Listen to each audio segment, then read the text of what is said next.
Je moet sê as die ding begin in hier. Ja, dit het opgetel daar. And then they said, well, you can't go in it's like to a funeral in a thing like this. You gotta have a suit, so they gave me one of Graham suits. Now you know, Graham is so vet. And so arms are so long. Ja. So I didn't wear it. It was too bad. But you still got the suit. So I showed it to the other lady. She made it fit me. Can you believe it? Listen. Yes. The family have got these questions they want you to answer. It's 3 pages of questions. I'm going to read them to you, you're going to answer them. But why can't I read it? Well, I want to ask you and you must answer it. My dad, Now what's this? it's typing it. I'm going to give it to all the family. See all your secrets. If there are questions you don't want to answer, don't answer it. Okay. They want to know, what was your childhood home like? My child? Your childhood home, how does it like? It was terrible. Terrible. Why? On account of my father being a sodden drunkard, and he caused nothing but untold trouble. But the house itself? How do you mean The that? house itself you lived in, was it It wasn't a modern house, it was a very old-time a railway house. house? Pardon? A railway house. No, when I was born, the old man had lost his job, and we were then living in one of Jimmy Logan's houses. There's a photo of it there. That's the house there. Okay. And the neighborhood you lived in was Markiesfontein, so it wasn't amazing. The whole neighborhood was the whole town.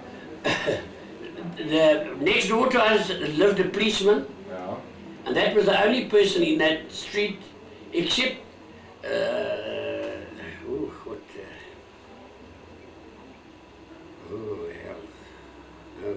leave that. I'll think of that name. Okay. The name of the policeman. No, the policeman was Snyman. Right. Okay. And he had two sons, Swinky and Heine. Were they naughty with Tony Archer? Well, I don't know whether they were naughty or not, I don't know. The Jurgens, that was the people who lived right down the bottom. They were supposed to be not non-white, but we didn't work on non-white stories those days. Charlie Jurgens was one of my best friends, and he wasn't white. Okay. His father was white, his mother was came from St. Helena or something like that type of thing. Okay. Well, your parents, did they have a strong relationship? Was your mother... I know your dad was a drunkard, but... No, the relationship wasn't strong, even though she, as good mothers are, endeared the ground he walked on, but I don't think in her heart of hearts she was really very, very, very close to him. Which of the two were you closer to? Which of My mother, all the way.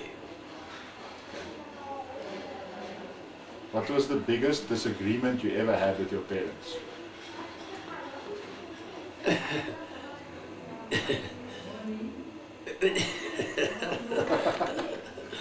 There were so many, but anyway, I'll give you a couple of stories. Okay. One night when we were children, there was never any love in the home where we lived. Yeah. So very often we all used to sleep in one room. That was Hazel, Olive, my mother, and myself. But then my mother slept naturally with my father in the other room. Yeah. And then one night I woke up and my mom was crying. Then I was about 10 years old, 12 years could be. But I had a picture thing that we used to hit the rabbits dead with. It's like a steel thing. Yeah. So I went in there and I said, what the bloody hell's going on here? But he was drunk, so I hit him over the head here. But this piece of thing, I nearly killed the old bastard, which I should have. But that is one of the things it was. That stick out, yes. And then another thing, we had what they call an orange table. What's these? It's a very, very up-to-date table. I think they used to call it an orange table or something like that. And he had knives. He used to put them next to one another like this. Yeah. And that's the one you're going to cut Ben's head off, that's Bob's head, that's Ern's head, that's Stan's head, that's Ron's head. I was going to cut their heads off with these knives. Okay. Now you wonder why I am like I am. No, you're a good guy. Good. No, that sounds bloody good. That's the first good thing you've said about me for a year. Your siblings, your sisters and your brothers. What were your siblings like back then, and how did you get along with them? I had very little to do with Glad, because she was basically sort of out of the house before, you know, I became old enough to know what vernieking was. She was much older than you. It's much older. She was born in 1901. No. And I was born in 1921. Okay. And then Ron, he was nobody could get on with him. He was a shit. Mm-hmm. I don't even know what happened to him. He's also much older than you. Yeah, he was also about 18 years older than me, 19 years older than me. Okay. And he funny, he had he had plenty of children. He was married to a woman by the name of Tischendorf. Mm-hmm. But he only had, all of the babies they had died except one, who now lives in, not in Durban, in Pietermaritzburg. But I have no contact. Yeah. And Auntie Hazel? Auntie Hazel, she was a very good worker, but she was spent most of her time with the Longrees. Okay. She lived with them for ages and ages and ages and ages. Okay. Also in Maatjiesfontein? No, they were away. You see, they lived. He was first of all, he was a station foreman, Mm-hmm. and then one day he got up to fix up a windmill, Mm-hmm. and then he hadn't tied the what you call it, The wheel. the wheel properly tied. They hit him on the side of the head, and he was blinded in that eye. And those days, if you were a station foreman or an engine driver and you couldn't only see it on eye, No, there's no. your job was finished. You never had that job anymore. But then you got a job to do with when these people come and you search their luggage. What do you call it? No, at the douane. Douane. You got a job there through the railway eventually, and then Customs. Hazel customs. That's more of it. Then Hazel lived with them for years. She got on very well with Glad and Willie. When Hazel got married, they married at their house, Okay. and everything that Hazel really had, they gave her. And your brother that died in the train accident? He was my best friend. Were you Boss. was jy almal by dieselfde ouderdom? Nee, hy was baie ouder as ek. Ja. That happened in, he was 28 years old. Okay. And he was a good bloke. He had a rough deal. He had no bloody education. Also through your father? Yeah. So through him, so now nobody wanted this. He eventually got a job as a labourer on the station there. Okay. Used to load trucks and offload and all that type of thing. Then eventually, he got a job as a shunter in Cape Town. Mm-hmm. Then he studied, and I remember we stayed together in Wynberg. Ja. And then he used to learn, and at night I used to hear him in the bed, lying dog on that, just say these places. And then eventually he became a leading shunter. And then he went relieving, and that's when he was killed in a train accident. 13 people were killed in the same accident. Yes. 51 down. 13th of February 1939. Time was actually 4:30. It's a little bit before my time. What were you like at school? Did you get matric? I never got matric, I got standard 8. And I was bloody lucky to get that. I think I got it because I could play rugby. Just because you played rugby? So didn't you study? Till today I haven't got a brain to study. I can't study. Did you get 3% in woodwork like your son or not? No, I got 4. But I'll tell you what, that it was very difficult for me. Maybe because, you remember my mother was 47 when I was born. Maybe due to that I never had studying powers. Maybe, I don't know. Well, you're not bad at remembering names and stuff, so... But your mother gave you and your brothers and sisters and the rest of the...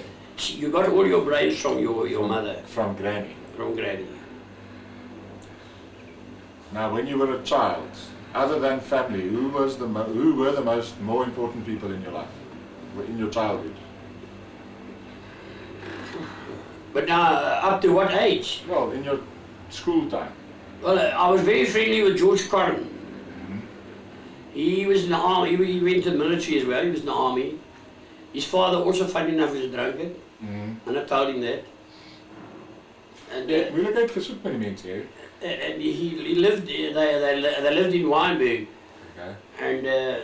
And then I also was very friendly with Harold Human.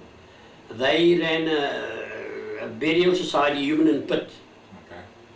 And now people don't believe you, and I tell these people, they say, okay, we used to play hide and seek and we used to hide in the coffins. And then you open the coffin, there's a bastard lying in the coffin, but he's dead, he's not hiding away, he's dead. It was quite a thing. And also a couple of times Harold and I used to lead, you're going to have somebody that walks in front of the funeral procession. Yeah. Harold and I used to walk, I think they used to give us 10 shillings for doing that or something like that. And then he had a sister by the name of, I was very fond of her, but then Glad came and told the whole family that she was black. And I was pushed out of there. I would have got a job there with Harold, with Human and Pitt. I would have got a job there. But Glad stuck her nose in this thing, he got bugger all to do with it, and then I lost it. But fortunately, to get involved with your granny, which was a better deal. Yeah. Less money, but a better deal. What was your happiest time in your childhood? Playing rugby. Playing rugby. Playing rugby and going into the veld and catching rabbits and drying them on the spit and things like that. And we used to ride down, there was a copy a little while from, and they used to get a bodyboom. And you get one that looks like a motorbike. And then you used to chop it out, and then you used to go down the rock face like this on this bodyboom. You could bloody well got hurt. But fortunately, she never really got hurt. And then Charlie Jurgens was one of my best friends, and P.P. Viljoen. He was also a very good friend of mine. His father was a pumper at Maatjiesfontein. No. What was your biggest disappointment in your childhood? Oh my God, that's a bloody question, that.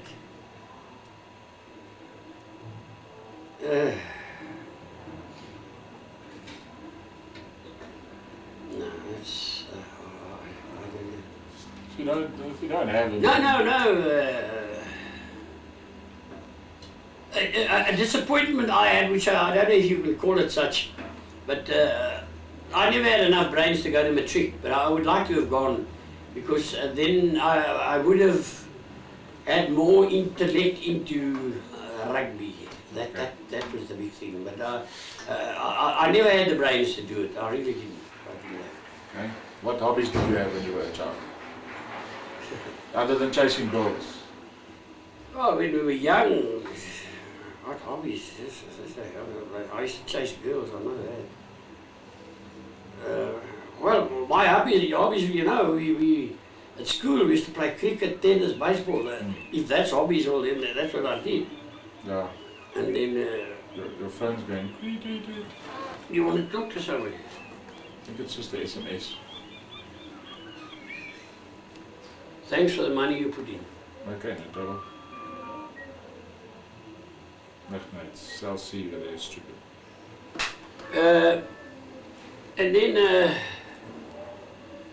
I used to like skating as well.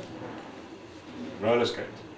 Yeah, roller skating, not ice, roller skating. No. And then I also, when I was very young, but I was then already working, what I liked is being with Freddie Hendrickson, who was the captain of the Western Province rugby team. Him and his brother John, I used to spend a lot of time with them. They were very good to me. Apart from that, I can't think of anything really. Who was the first girl you ever kissed? Oh my God. That would be Lena Moritz. How old are you? Oh, I was about 12, 13, you know, that age. 12, 13, 14, somewhere around there. And your first serious romance, was it Granny, or did you have a very serious girlfriend before that? Yes, no, it was a bloody fraud. I had so many bloody girlfriends. You know, I was engaged before I married Jamie. Okay. You know that? No, I don't. Oh, you do now. She was a girl by the name of, I was actually a real shit, I tell you now. I was a real shit, honestly. But, Morning. have you got a cup of tea for, No, haven't you? I'm going to the kitchen. It's all right. Okay, You're thank you. right. Thank you, nice. Thank you very much. Thank you very Okay. much. Listen, I just want to see that this thing's standing right. You bumped it. Yeah. Yeah. So was she your first real romance or not? no. She wasn't my first.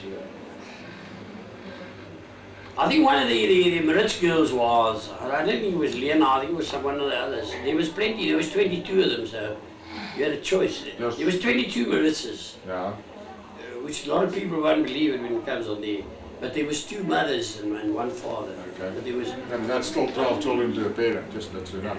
it was 10 to one and 12 to the other. It was, 22, okay, yes. but anyway, that would be been my first. Then your mother was my girlfriend, but My grandmother. but we fell in and fell out, Okay. as couples do. Omdat jy so moeilik was. Dat sy so dom as moeilijk was. Oh, is it? I wanted to get married, she didn't want to. I was too Okay. young. But anyway, I played for Maitland rugby second team at Cape Town University against Cape Town University, the Ikeys. Ja. The bloody bloke went for me and he hit my knee here. Ja. And I got hurt, I couldn't walk. They took me home in the car and they took me to the doctor and he said, no, you've got to have an operation. Then I went to the operation and funny enough, the people who did it was nuns. And she came to see a bloke opposite us, as Pat Duvenage. And you know, what men are, No. they're scavengers really. No. And I got very friendly with her. Well, now I almost fallen out with her. And your granny didn't come and see me, so back there, then I said, to hell with you too. So I left her out with a Pat Duvenage for a while. But I was shit, I was really, it was wrong, I was wrong, oh the hell I was wrong. But anyway, then eventually, by that time I'd completed my apprenticeship, I was earning my own money, things like that. And they asked me if I would like to go relieving, and that's when you make dollars. Ja. So I said, yes, I'd like to go relieving. So I said to Pat, I'm going to both West, I'm going to relieving. I'm going to go make some money. So I went there, and I was there for 4 months, 6 months, around about that. But before I left, I never had a suitcase. I was very friendly with your granny's mother. That would be your great-grandmother. No. I was very friendly with her. She thought I fell from heaven. But I did a lot of good things for her to make no mistake. And I went to her to loan a suitcase of hers, but it was what you would loan. And she said, yes, by all means. And only your granny was there. Your great-granny and your granny was there, the only two. Ja. So we started talking there, hieroor and daaroor, and I said to May, how about us making up? They said, what about your girl? I said, man, you don't worry about her, I'll worry about her, you. So she said, okay, I said, you bloody bug me around now, dan net sê vir jou nee. So anyway, we agreed that we would, and then I left, I wrote letters Madonna to May, and I was there 4 months, 6 months there, and I came back, and on the same train that this Pat Duvenage, she worked down at the docks, Ja. but the same train she used to catch, I knew she was on that train. So I went and stood at the window, I said, listen, our romance is over. She said, no, I beg you. But I wasn't fair. And then I got released for the army, you see, which made it worse. We put a newspaper, No. we got engaged. You can imagine what she felt like. Ja. But I was to blame, everything, not her, me, Okay. the baddie. Now what now? You said you're the baddie, not me. I said so. At your eie mond uit. Mhm. When you were small, what did you think you were going to be when you grow up? Did you want to be a fireman or a policeman? Or...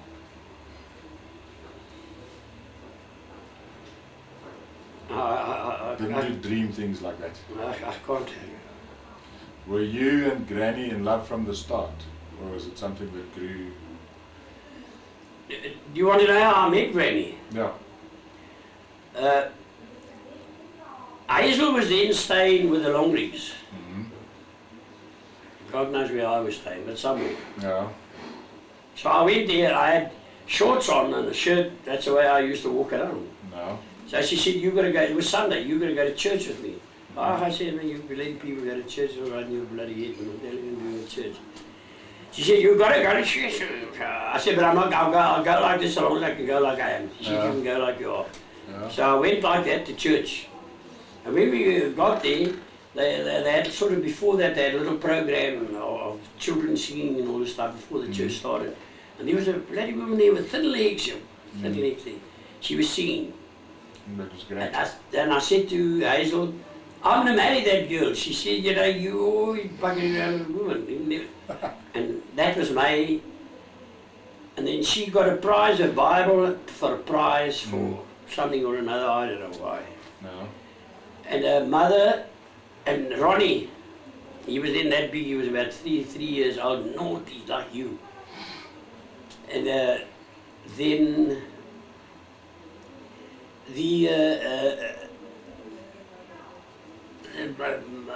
they got, the prize giving was on the Monday, so I had to go back on the Monday to church again. This is a No, you haven't bought any card again. That was a record. So May gave a Bible to her mother to look after, but she put it on the bank and I pieced it.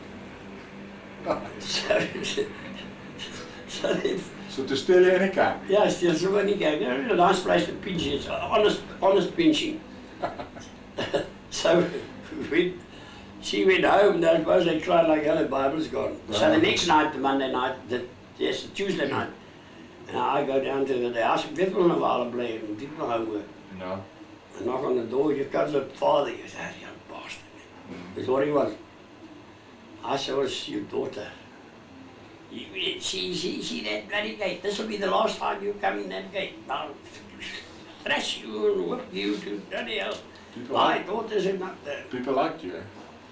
I said, I just want to give this Bible to her. So then May heard when I said Bible, she came, I said, yes, your Bible. So anyway, and then we used to meet each other on the quiet sometime, but brother Huey, at that stage of his life, afterwards he was a very nice chap, but at that stage of his life he was a bit of a SH1T. And he, whenever he saw me and May together, he used to come home and tell his father and May used to get a bloody home. That happened time and time again. Yeah. But anyway, it was worth her getting Irish. Listen, Yes. so when did you guys decide to have children? Did it just come naturally? No, we didn't decide to have children, we just decided and they arrived in the sea. After the war? Yeah, after the war. Yes, of course, yes. Remember, I was only married 10 days before I left. Yeah. You finished? I'm still Yeah, it's drinking my alright, tea. it's okay. Yeah. We just remember we were only married 10 days. Yeah, before you went to We war. went to Mornay's holiday farm for our Honeymoon. honeymoon, which lasted about 3 or 4 days.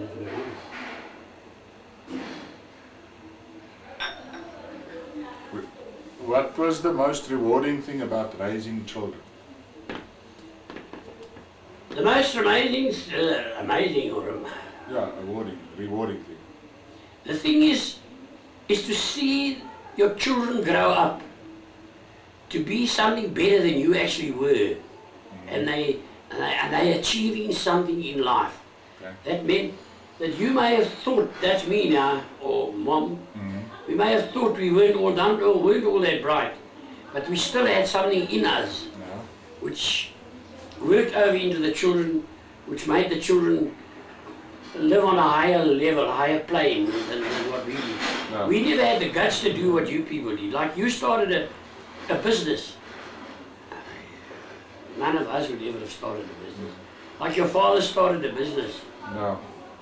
None of us would ever have, we never had the guts to do it. But No. it was nice to see you children do that. And it was nice to see you having children. Hello. And it was nice to see that I must say, of all the grandchildren, there's not really any of them that are naughty and out of place and who try to be too big for them. They're like normal children. They're naughty. Of course they must be naughty, otherwise they're not normal children. No. But they never overstepped the mark so far, No. but not that far. No. And that was a great pleasure of having children, to me anyway. What was the toughest thing about raising children? When you see other children going wrong and you pray to God that it's not going to happen to yours, you've got to think about that bloody heavily, because you had many love affairs too. No.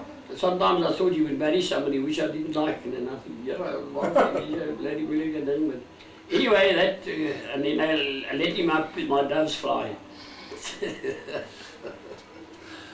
Yeah. What do you remember as the best time that you had as a family? You and your children and your wife?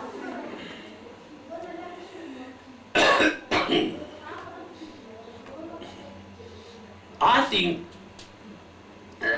most of the best times that we had was going to the farm. To Hoedspruit? No, to Pokwani. Oh, okay. Why I say that is because it's got a meaningful reasoning. Because if we went there, I knew mother would be well. No. It was just one of those things. And that helped to make the thing. And the children could run anywhere they like and play, and there was never any trouble, trials and tribulations and things like that. And we enjoyed it. We also, I remember we spent a holiday once in Nelspruit, living with John Duggan and his wife, Auntie May's daughter. And I mean, that was also, we went to the, you know what happened to us there? We went to the game reserve between early in the morning. No. And we ride around and ride around. Just eventually it was too late to come out. They used to lock the gates and you couldn't come out. So here we stood at the gate, they wouldn't let us out. So John Duckett, he was a clever bloke.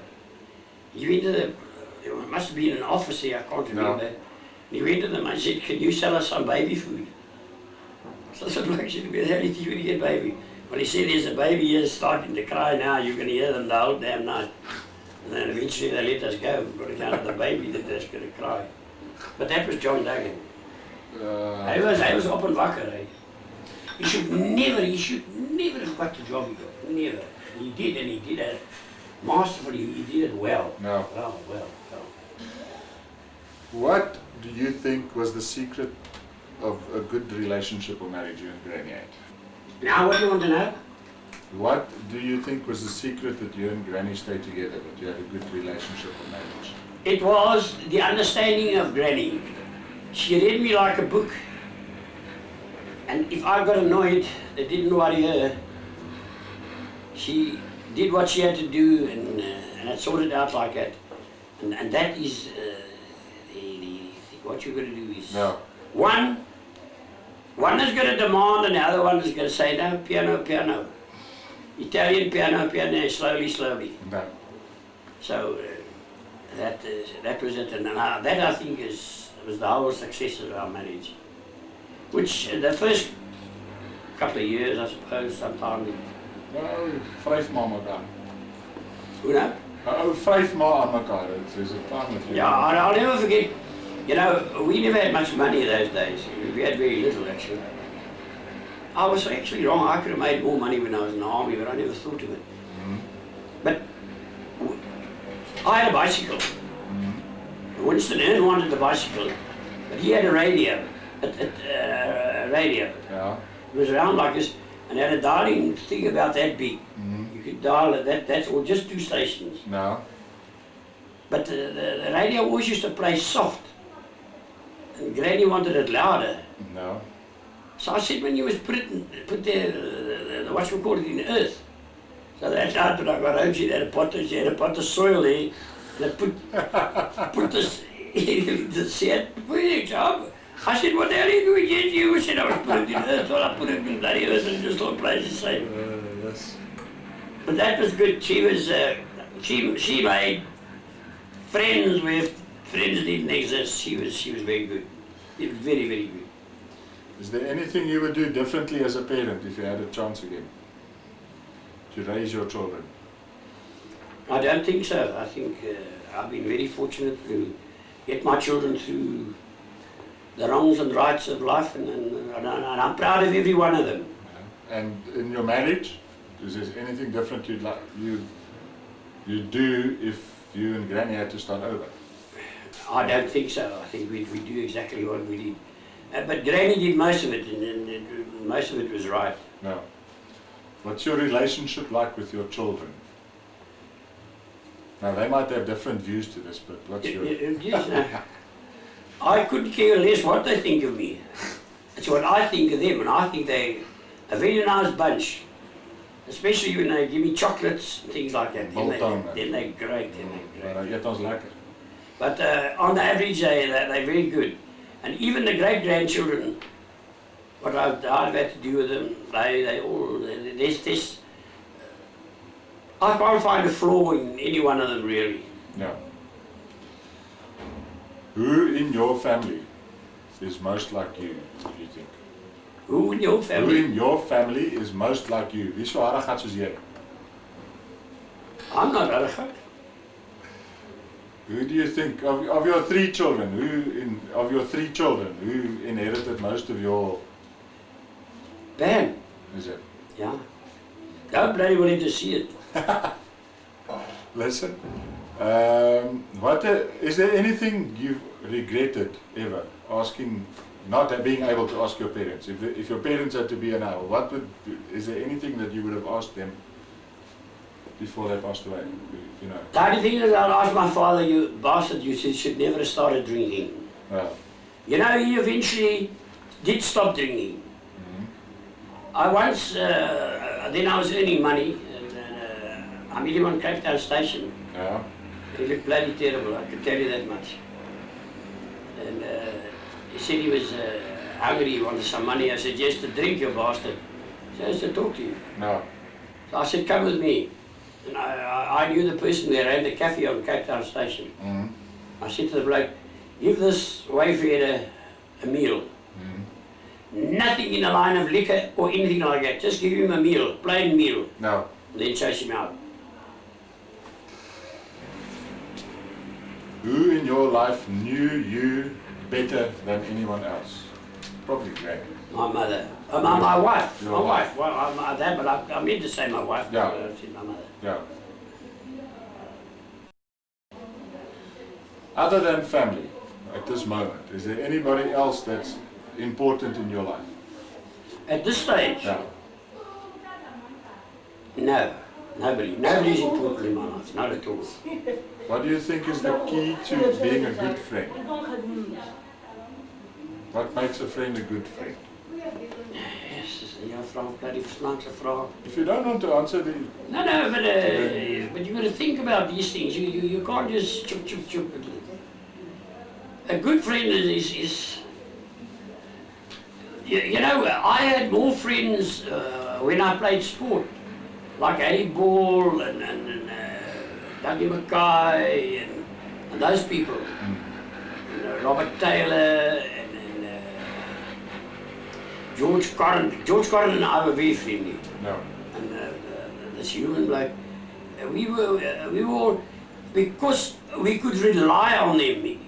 If you were in trouble, if you in other words went to him and say to him, George, listen man, I've got to buy something, can you loan me 5 shillings? Those days would be quite a lot of money. I might just give you as a figure, 5 shillings. No. He would loan it to you. Okay. Knowing full well he may not get it back, but as a friend he knows you will give it him back. Yes, yeah. But that is what I would consider a friend. Well, somebody who trusts you. It's somebody you can go to and say, who like it? And he would say, okay, you can have it.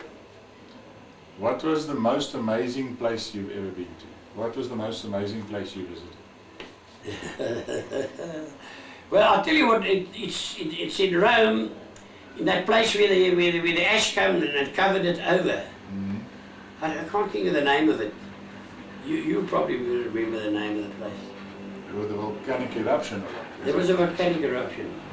It's history. Were you there in the wartime? I went there in the war, and what I used to like, there was all Italians selling things, and we used to go to this place. You go in a lorry, in a bus.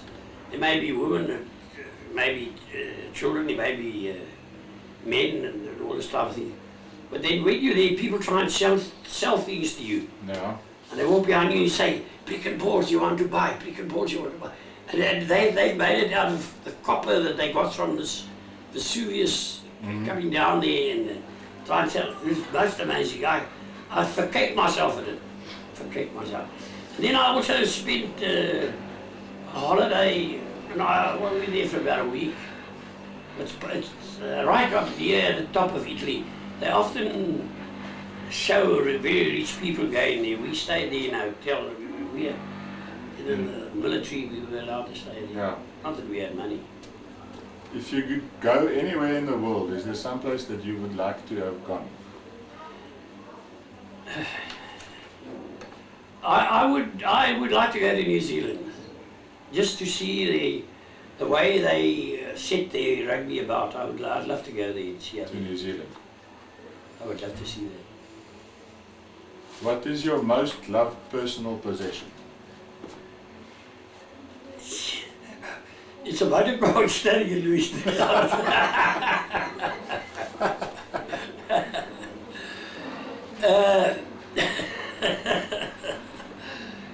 Well, at the present moment, it's my DSTV, it's my most precious Yeah, possession. it keeps you entertained. What was the bravest thing you've ever done?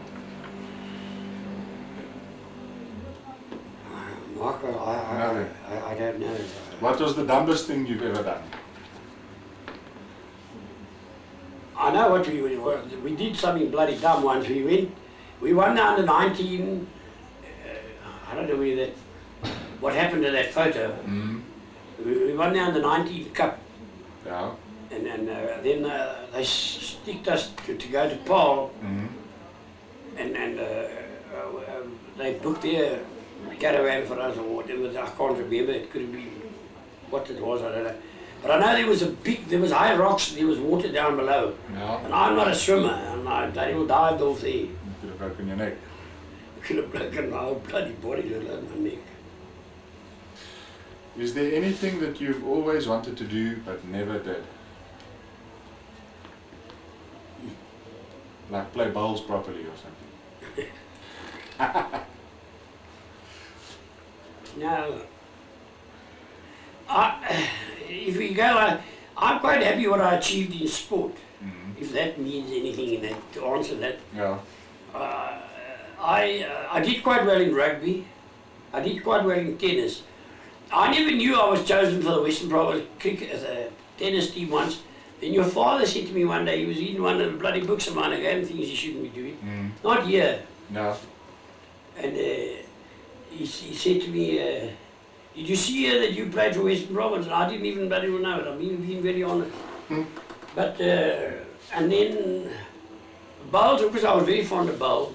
Yeah. But I don't know. I think it's Is there anything that we would be surprised to know about you that we don't know? Like we've got family in Italy actually. Well, if you've got family in Italy, that's quite possible. It's not absolutely impossible, that's quite possible. But they wouldn't know me and I don't know them. Yeah. So it can be very difficult to sort them out. Okay. What was your first job? My first job, Yes. I worked for Selected Homes. I was actually an office boy, really. Okay. And then I only worked there for a while, about 6 months. And then I met a fellow, I knew this chap, Berger. No. And his father was the bloke who took people onto the railway. Okay. If you wanted a job on the railway, you had to go and see a Berger. No. So I said, sê vir jou pa, kom maar môre sien. Hy sê, ek sal maar, okay, hy sê vir jou job gee. So I went and I gave me a job when I was a labourer on the railway. That's when you went to the railway. Labourer on the railway used to clean locomotives. In work, in your job, is there anything that you think is absolutely critical to doing your work well, to being a success?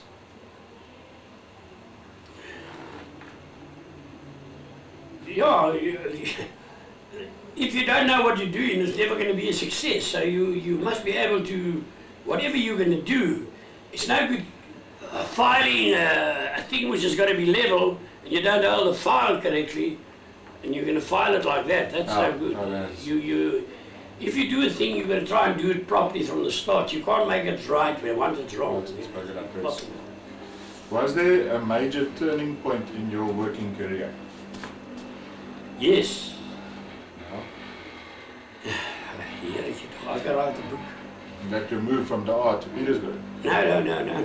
That wasn't. That was that nothing to do with it. But part eventually. But Pam was a very sick child. No. She hardly ever went to school. Okay. Due to the fact that she had asthma, they could call it asthma, or whether it was asthma, I wouldn't know. But anyway, she was always sick when she had to go to school.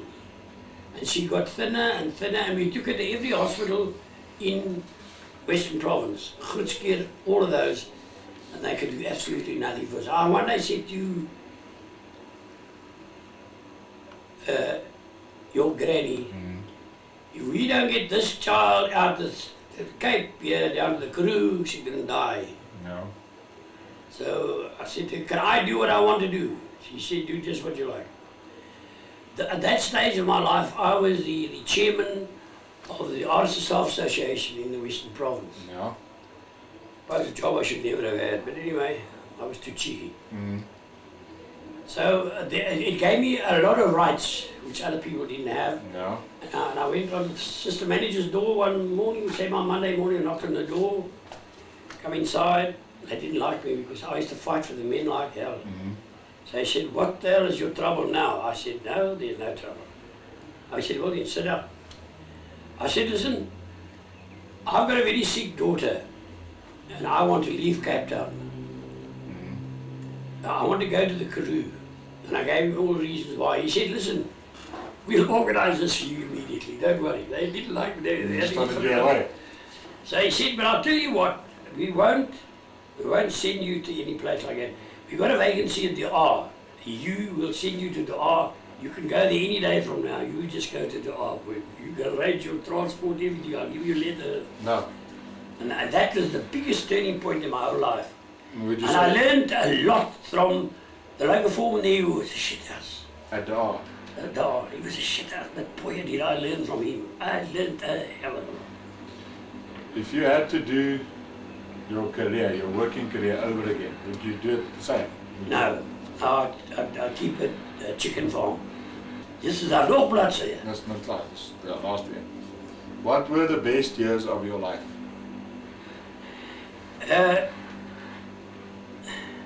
All the years in my life with my wife was happy and good. But the best years was in the R.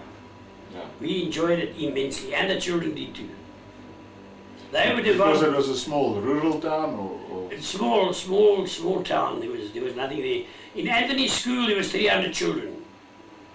yeah, And then to just put you in the picture, he was English speaking. When he got there, he couldn't speak a word of Afrikaans, not one word. yeah, But once he'd been there a quarter, when they came up to pick prefects, they picked him as one of them.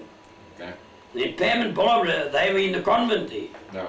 Because they only spoke English here, they asked me if they could break and go to the Afrikaans school, yes. And I didn't say when. And that's where they learned the Afrikaans. And today, one of my 3 children are bilingual. What was the hardest choice you had to make in your life? To leave the art to come to Petersburg. Is it I had to do it on account of my wife's health. Granny's health, yeah. I couldn't do anything else. I just had to do it. I didn't want to do it. Was the dry air in the art too much, or the It dust? was too cold. The smoke and the dust and all that. I was in line for a promotion. Nie so nie, but so. But then I would have been never got my hands dirty ever again. I would have been A boss. a big boss. Yeah. Yeah, I was a boss, but someone a boss. Yeah. Yeah, I would have been a big boss. What do you consider to be your strongest character traits? Who's put up all these questions? Don't know, they just emailed them to me. Said, "Gee, your kinders. Who? What is your? Your strongest character traits. What do you think makes you Ben Archer?" I was always very determined. Okay. Even though you think I'm not determined, you think I'm Nah. looking for trouble. Mm. I've always, Determined meaning that if you've got your head on something, you must do it. it means that if I've got something to do it, I must do it properly. I must. If I play bowls, I must play to win. If I play rugby, I have to play to win. I mustn't lose the sportsmanship side of it. Yeah. But I must play to win. If I'm doing a job, I must try and do it properly. Okay. Now on traits and habits, what traits or habits do you wish you did not have? You know, if you took this to a law court, what are you going to pay me for all this? Nothing. He says, Come, what traits do you wish that you didn't have? that I'm too inclined to swear, use bad language. Okay. You don't think you're a bit stubborn? I wouldn't say I'm stubborn in the sense of stubborn, but I will not be shunted. Okay. But I'll tell you this much, I believe in that. I tried my best at a lot of times. A lot of people who were very much higher educated than me never got as far as what I did, which they should have. It probably was determination on my part to get where I was. Do you think life made you more, your whole life made you more cynical or more hopeful? Oh, that I can't answer really. Did life make you negative? No. I think in my life, if I have to think, when you were a child, you were all positive, but then people just tread and trample over you. I don't know, Mark. It's very difficult to answer that. I don't know. What was the most important world event in your lifetime? What do you consider to be the most important world event? The war or Pardon? the war or Yes, there was a war had a lot to do with it. It was also, you know, if you're really interested and weigh it up, big things is to go, when they have the Olympic Games and all these type of things, you see the athletes running. If you see these blokes run, these blacks especially, they're absolutely phenomenal. We've got nothing in the world that can compare with them. You used to watch them. no? And then you used to watch these, a lot of these American, especially American, Australian people swimming. No. It's a big thing in life. We haven't got that. No. In South Africans South haven't Africa, got that. yeah. Same with tennis. That's why we can't we get no further. We get so far. We Yeah. fall out. What are you most proud of in your life? What Like are John you- Thomas. Ah, What am I proud of? The fact that I married my wife. okay. Last question. What would you be hoping to be remembered for? What are you hoping to be remembered for? I gave my money away when I shouldn't. Well, if it's my family that's going to remember me, I would say it's basically the sporting achievements that I succeeded in getting. That's what I think. Okay. That's all I've got for you. Yeah. I'll tell you what, if you went to court case like that, you'd pay. I'll tell you this much.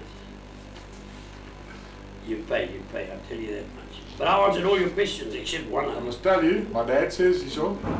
Kyk bietjie of oupa lus sal wees om hierdie vrae te antwoord. He didn't say I must come videotape it. I thought of that. Maar hy sê dit sal hom daarom besig hou. So, Mark, you've got a very good father. And you've also got a very good mother. ja. I know the two of you sometimes sit fast. Ja, so 'n bietjie. But just remember what I'm telling you. You only have a mother once, eh? Ja. And be as nice to your mother as you possibly can. Ja. Is dat nie goed van my nie? Nee, is goed. You can just that's something you'll have to remember as you go on in life. I mean, you may one day do something that say one of your boys don't like. Ja, nou, we should do that. And then they say, nee, well, nee. Now, if you, I feel I could ask you anything. Yeah. What do you want to ask me? I've got no money. No, but I can ask you anything. Mark, did you do the so? Did you have that? Did you do this? Did you take my fork and knife? Put my fork in, I mean my knife and fork. Yeah, knife and fork, yes. Or something like that. I'd ask you that with, like you can't ask all people something like that. No. They take it, As an insult. what the hell does he think I am? But I could ask you and Natalie. Yeah.